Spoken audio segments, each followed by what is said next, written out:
May travel ang EDSI po. Japan.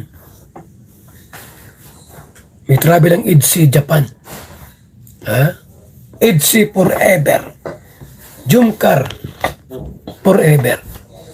Walang iwanan. Okay, mag-content na wala ng EDSI, mali yung ganon. Huwag kayong mag-content wala ng EDSI, hiwalay na. Huwag po, mali yan. Sali, palakasin natin. Ha? Hindi yung wala na mga kaibigan. Yung EDSI po ay wala na, hiwalay na. Yung Jumcar po, wala na rin. Ay, huwag ganon. Ako di ako na-content ng ganon. Na wala nang EDSI. Hindi. Panoorin nyo yung content ko about EDSI. Ha? Huwag niyong putulin. Korea. EDSI. Abangan nyo po yan. May binabayaran na kalingap, reactor, and vlogger para paghiwalayin ang dalawang ito. Alam ko na kung sino. Binabayaran buwan-buwan para paghiwalayin si Papa Ido at si Beyonce. Kasi may gusto sila kay Beyonce. Yan ang totoo. Ayan na nag-confirm na sa akin. Papa Bal.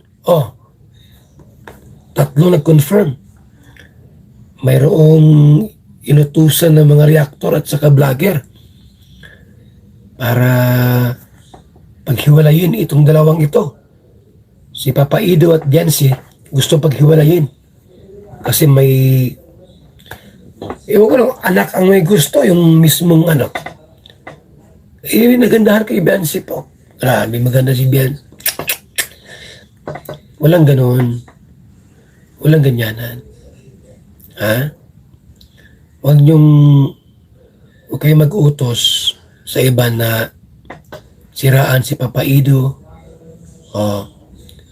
Paghiwalayin yung dalawa, ay hindi kami papayag niyan. Kami ang unang kukontra sa inyo. Ang babangga sa inyo. Na kapag meron kayong mga utos na siraan ang EDSI ito. Kaya mo nagsabi ng mga reaktor na wala ng EDSI, ay baka binayaran na yan. Ingat-ingat tayo. Baka isa yan sa mga binabayaran, wala ng EDSI. Di pwede yan. Sapagkat mayroon pong lumabas 3 ang nagsabi sa akin. Gusto mong basahin ko cellphone ko. 2 ito. Papa Bal, mayroong inutusan. Reactor o vlogger. Reactor at vlogger. Binigyan ng pera.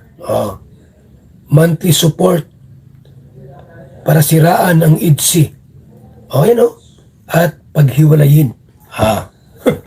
Di pwede sa akin yan. Di pwede. Mali yung ginagawa ninyo. Kaya nga EDSI walang iwanan, tapos sisiraan ninyo.